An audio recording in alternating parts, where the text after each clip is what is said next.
What's up guys and welcome back. Today in this video we're going to be discussing Bloodborne, The Death of Sleep issue 4 by Titan Comics. So originally this was the final issue of the series, but they have said they're going to be making more issues, maybe 5 I think it was, which is going to be called something different other than The Death of Sleep. So this is variant cover A, and this one here shows the hunter and the child walking through like a field of flowers. I'm not sure if this is supposed to be the one from the Hunter's Dream or a different area, and you can see in the background there we have the I'm not sure what that is, and maybe it's Amdagala. I'm not sure how you really announce that boss's name.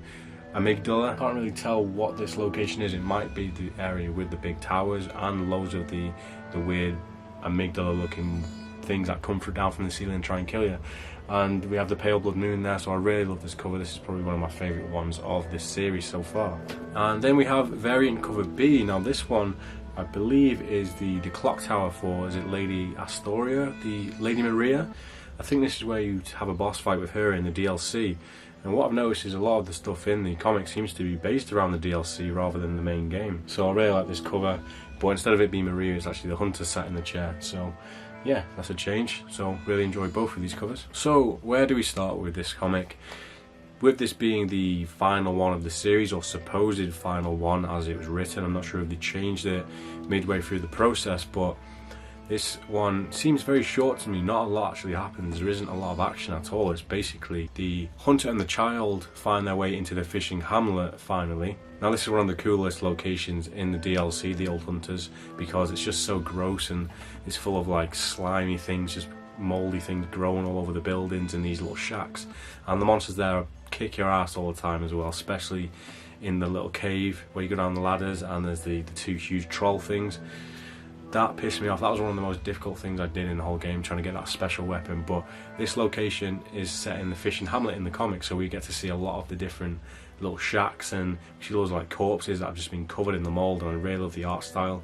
They captured it perfectly how it is in the game, so that's definitely a big plus for this issue in my eyes. As far as the story, I've got to say there wasn't that much progression. If this was going to be the final comic, I kind of feel like we would be left with more questions than answers, which is a lot of what happens in Soulsborne games anyway. But I think it does lead up to an interesting next chapter in the series.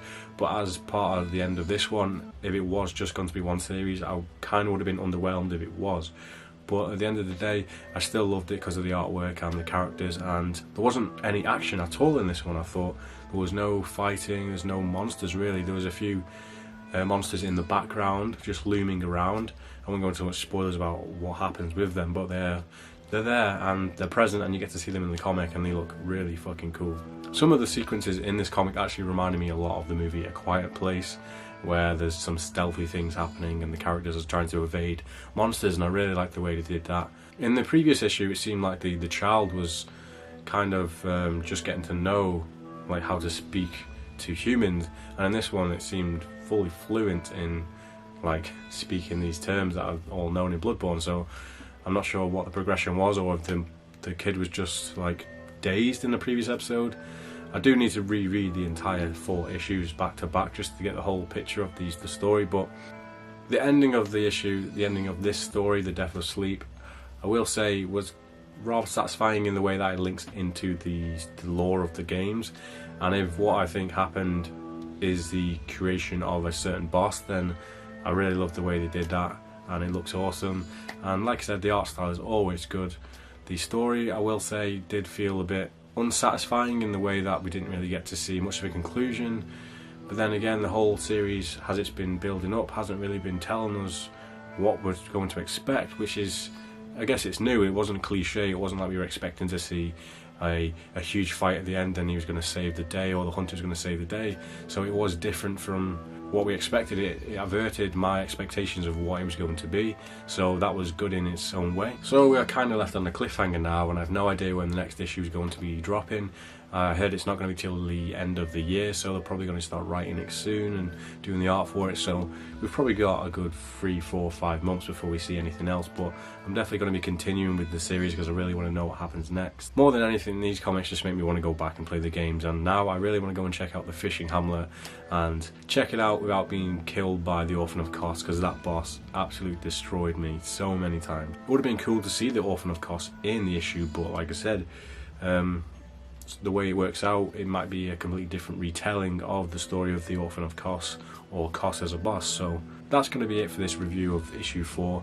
There wasn't that much to delve into theory wise, or that I can't spoil anyway. There wasn't that many Easter eggs besides the setting of the fishing hamlet. I will be continuing with the series when it drops, and I probably will pick up the trade paperback of the issues as well, so I'll probably be showing that off on the channel when it drops. I hope you've enjoyed watching these videos, and I'm planning to do a lot more comic reviews eventually when I get my hands on something I really enjoy. I've just started Oblivion Song by Robert Kirkman, so if I finish that first issue and really like it, I might start reviewing that, but who knows. If this is your first time checking out my channel, then go ahead and hit that subscribe button.